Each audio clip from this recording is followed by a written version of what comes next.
WNBA players remain far apart with CBA deadline days away. The game of chicken has commenced. The players are talking about maybe they'll sign an extension, but they're not sure. They don't think there are certain things that they need to even bother signing an extension, which is to me a little bit ridiculous because it hurts nothing to keep things going, to keep the process going, to try and get started on time for a new season. And they would be wasting this incredible opportunity that the league may never get again. And if it does not have a 2026 season, it may never recover. That's what I don't think the players understand. Now, that doesn't mean cave to completely everything that the owners want or don't want to give up, shall I say. This is not that at all. This is more about the strategy and what's realistic for the two sides. Welcome back to the channel. Thank you for being here. Appreciate all your support. So the latest here, as we can see, the players and the union remain far apart. The deadline is, I believe, Friday, October 31st, Halloween. Union lawyer Aaron D. Drake says a deal will not be reached by Friday's deadline. That I don't think surprises anyone at all. I did not expect it to. A lot of times this stuff goes right up to the start of the next season, which of course is not until April. But that doesn't mean it has to go all the way up to April. I'm talking about things where it's, hey, if we don't get certain things in place now, we are not going to be able to start a season on time. We have to get an expansion draft handled, right? We have to get the free agency things handled and what those rules are going to be for the, we haven't even heard about that. And I think that whole process in terms of the expansion teams and the draft and signing free agents, that is all going to stop, right? That's the thing. If they don't sign an extension, I believe, correct me if I'm wrong in the comments below, and this is in some respects an extension doesn't matter because they obviously can still negotiate, but when you have an extension of the CBA, the process of the league can continue, right? So you can get into the rules for the expansion draft and hold that and things like that that are really really important to getting a season started on time. Let's take a look at this. What we have to say here. This is union lawyer Aaron D. Drake, who said this very recently on a podcast with The Athletic. We have worked hard to be able to say on Friday we did it. Unfortunately, that's not going to happen. In a dance, it takes two to tango, and it has been difficult to find a beat, to find a rhythm, and to find the same sense of urgency from the league, just to be frank, to get this done. Well, there's not going to be any urgency from the league if getting it done means completely caving to the players when the league doesn't feel like that is what is going to be beneficial long term, right? They may be that far apart. It doesn't make any sense for the league to say, okay, we're going to give you everything you want. And then everything collapses. And the people who put the money into the media rights, they're like, hey, we're not getting the ratings that we need in order to make this money back.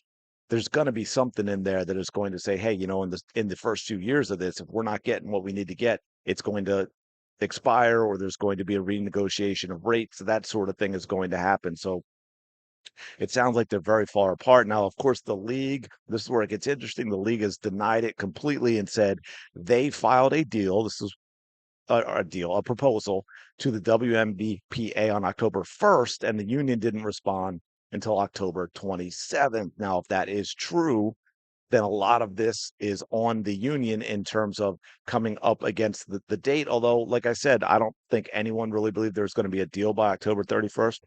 Throughout this process, we have been clear that our top priority is reaching a new collective bargaining agreement. This is a league. I mean, I'm sorry, this is the union's response. No, this is the league's response. Sorry about that. Throughout this process, we've been clear that our top priority is reaching a new collective bargaining agreement that addresses players ask for significant increases in pay, benefits, and enhancements to their experience. I don't know what that means, while ensuring the long-term growth and success of the league and its teams. A spokesperson for the WNBA said, we urge the Players Association to spend less time disseminating public misinformation and more time joining us in constructive engagement across the table. There's a smackdown. And here's the thing. I agree. Now, again, just from what I've seen in other leagues and the time we're at, and what I've told you about my experience with women's soccer is specific to the national team and them trying to get equal pay and all of that, is inherently we all want to sign with the players because we look at them as having less, that the owners are just these rich, disconnected people that want to, take advantage of players. And yes, there are people like that, but I'm just saying that is the reflex. And I think the union is using that. I think they understand that. What I worry about in terms of wanting women's professional basketball to be successful is that they are overplaying that hand, that they're leaning into it a little too much, that they, as I said here, this is, there's truth to this about the players trying to win this in the public relations, in the court of public opinion, and going really maybe too far with the things they are saying. Because if there is a proposal, I mean, this is the type of stuff that can be proven, right? I mean, we can see if well, they would have to release it, but I'm just saying if it got to that point, the league could prove whether or not they sent something on October 1st and whether or not they didn't get anything back from the players until October 27th. And, the lawyer should know that. Hopefully it doesn't get to that point because then they're just getting further and further apart. Now, WNBA WNBPA Executive Director Terry Carmichael Jackson accused the league of running out the clock and putting lipstick on a pig. But again, if this is true about sending a proposal on October 1st and then not getting anything back until October 27th, that right there is on the players. Now, we all know about the recent proposal, and that's the thing. We do know about the recent league's proposal. We don't know anything about what the union has proposed. We know about their feels. We know about pay us what you owe us. We know about Nafisa Collier saying how it should be illegal how we're being treated and all of this other emotional nonsense. But we don't have any hardcore numbers. And we talked about revenue share, but again, no hardcore numbers in terms of whether we can judge what is fair or not. I don't think there's going to be a revenue share like the NBA. The WNBA simply isn't big enough. They don't get those kind of numbers, which is really important. We're talking about revenue share because keep in mind, we're not talking about profit. You have to be raking in a lot of revenue in which there is a lot of profit to split revenue share, right? Think about that. There is a huge difference for those who are not familiar with this type of thing. That's why you'll see a lot of people who might have employees that get profit sharing, right? Where they get a salary for the year and then they get a bonus based on the profitability of the company, not based on revenue.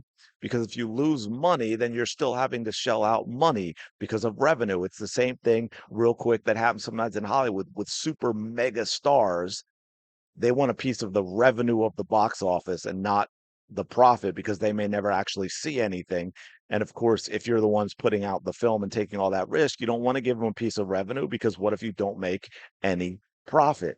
So things are going to get really interesting in terms of how this goes. There's Nafisa Collier again. This is what I mean about going over the top. We are being so grossly almost taken advantage of, and it should be illegal. Go get a job. And then she goes into the Caitlin Clark stuff. I did a video on that, so you can go check that out. But here's my worry, and I think I said it then, is the vets.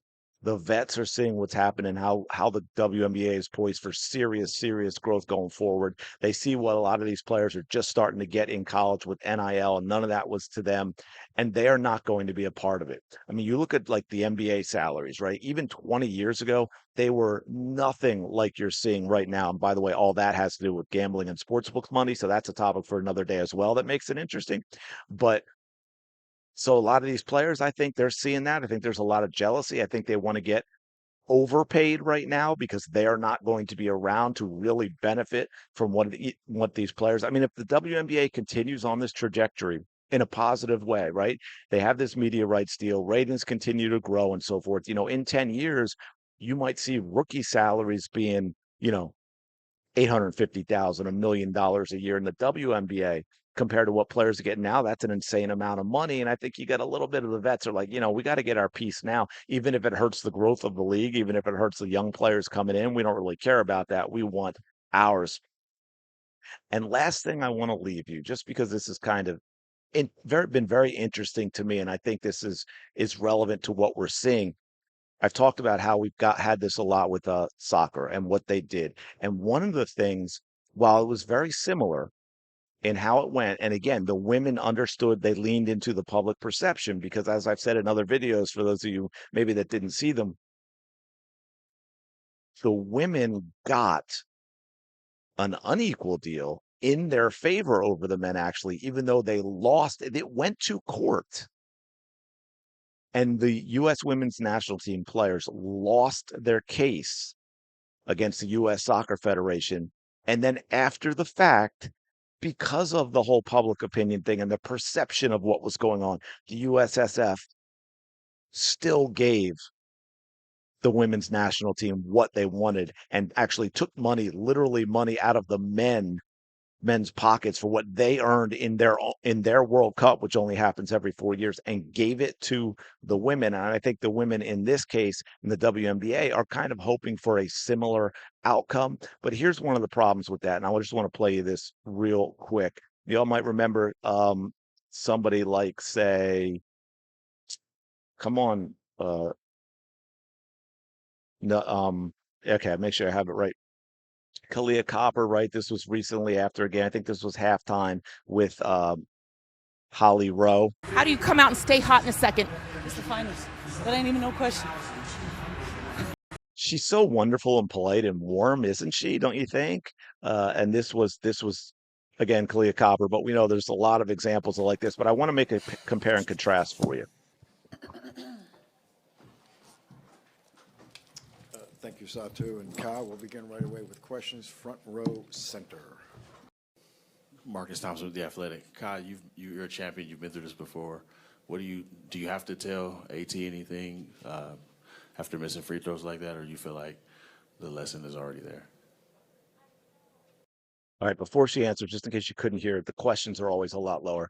She said her being a champion, having been through this before. This was a game where Alyssa Thomas missed free throws that cost them the game. And she's asking, was there anything that you said to Alyssa Thomas in terms of how she could approach it, how she can bounce back, the whole mental aspect of it, which for me is actually, I give these people a lot of grief for the question because I know it's tough to come up with good ones, is a good question to ask, and a good player who understands media relations and all that can give you a very, very insightful answer. I know my boy Jalen Hurts would give a very insightful answer. Kobe Bryant, Michael Jordan, guys like that. Even LeBron James, hi Michelle, would probably give a good answer there.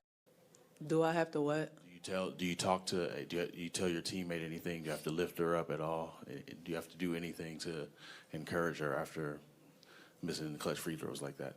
Nah, she good.